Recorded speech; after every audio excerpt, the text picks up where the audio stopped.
December 1st. Congressman Steve Chabot of Ohio is the chairman of the House Small Business Committee, and he joins us from Washington. It's so good to see you again, Congressman.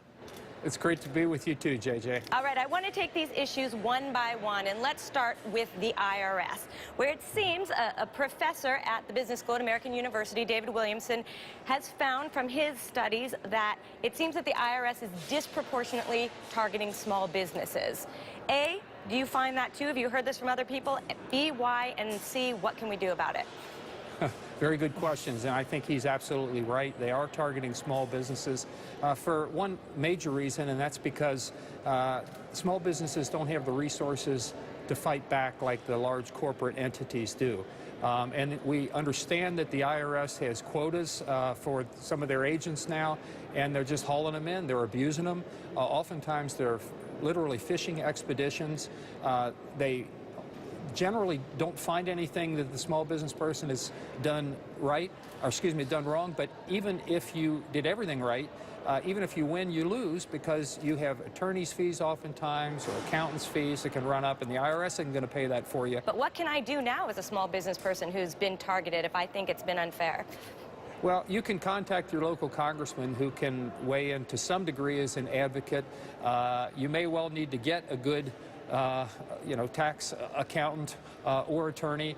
But legislation that we're pushing for here in the House would do a couple of things. One thing, simplify the tax code so that it isn't such a cumbersome thing that you have to deal with. It's tens of thousands of pages and nobody understands it.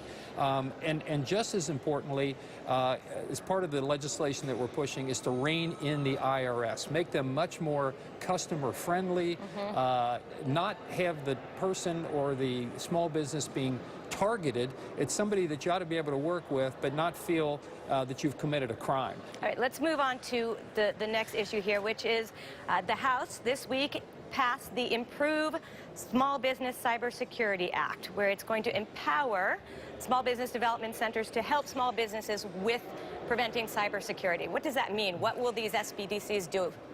Well, right now, the SBDCs, there are probably 1,000 of them all over the country. They're generally tied to a university or college, and it would make small businesses, they would have access to training, to other types of things that can help them to avoid a cyber attack themselves. And cyber attacks are becoming a huge problem all over the country, bigger and bigger. We've seen the government itself hacked innumerable times. We've seen the Office of Personnel Management, over 20 million files hacked. We've seen the State Department, the White House itself.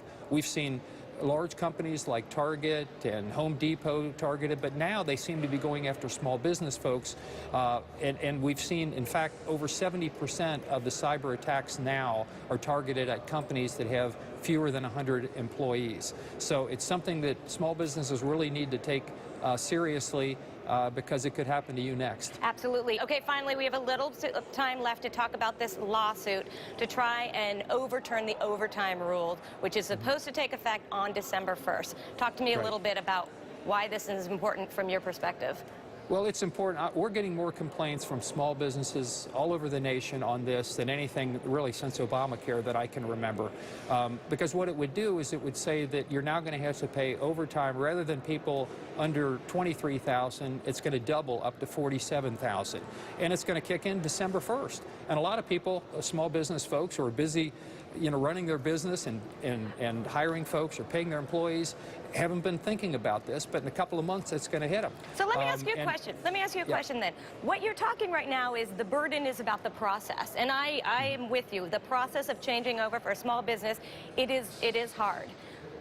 But is the issue that people don't believe that this should happen at all, that there should be more time around it, that the numbers are wrong? It's both, I think, JJ, and for good reason. What we have heard is a direct result of this. A lot of folks that are now salaried employees that are moving up the ladder, their boss is now going to have to, a lot of these folks, they'll make them hourly employees. They may cut back on their hours. There may be people laid off. It's just unfortunate, and they're going to have to treat them differently. I really appreciate you coming on. It is so great to see you, as always. Unfortunately, we have to end it here. Thanks for everything you do for small businesses, JJ. And you. Thank you. Thank you.